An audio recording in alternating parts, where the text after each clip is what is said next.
নাবালিকা ধর্ষণ করার দায়ে অভিযুক্ত টিএসআর জওয়ানকে 20 বছরের কারাদণ্ড দিল বিশালগড় মহকুমা আদালতের অতিরিক্ত জেলা ও দায়রা জজ দেবাশিস কর। রক্ষক যখন ভক্ষক হয়ে ওঠে তখন বুঝতে হবে সমাজ ধ্বংসের পথে, আর সে ধ্বংসের হাত থেকে সমাজকে রক্ষা করা কোনোভাবেই সম্ভব নয়, এমনটি মনে করেন রাজনীতিবিদ থেকে শুরু করে শুভবুদ্ধি সম্পন্ন মহলও।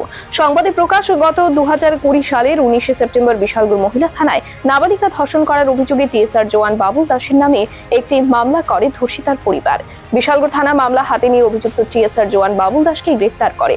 অভিযুক্ত টিএসআর জওয়ান বাবুল দাসের বিরুদ্ধে ভারতীয় দণ্ডবিধি 376 AB of IPC section 4 of POCSO act 506 IPC ধারায় মামলা গ্রহণ করে আদালতে সোপর্দ করা হলে তদন্ত ও সাক্ষ্য প্রমাণের ভিত্তিতে 3 বছর পর বৃহস্পতিবার বিশালগড় মহকুমা আদালতে এই ঘটনার ঐতিহাসিক রায় দিলেন জেলা ও দায়রা জজ।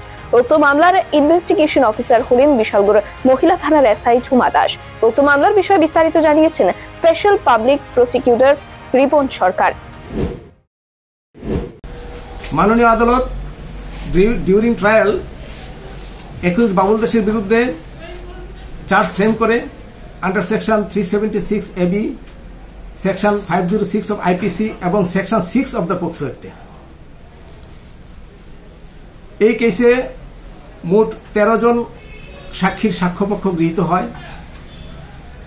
সাক্ষ্যপক্ষ গ্রহণের পর এবং আর্গুমেন্টের পর আজকে 25 জানুয়ারি 2024 তারিখে মাননীয় স্পেশাল জাজ শ্রী দেবাশিস কর মহোদয় এক ঐতিহাসিক রায়ে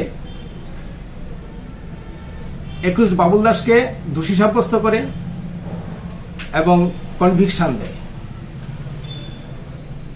কনভিক্ট বাবুল দাস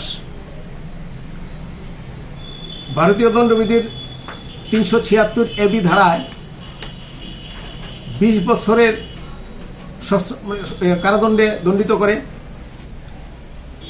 এবং 2 লাখ টাকা জরিমানা করে। ব্যুরো রিপোর্ট, খবরের প্রতিবাদ।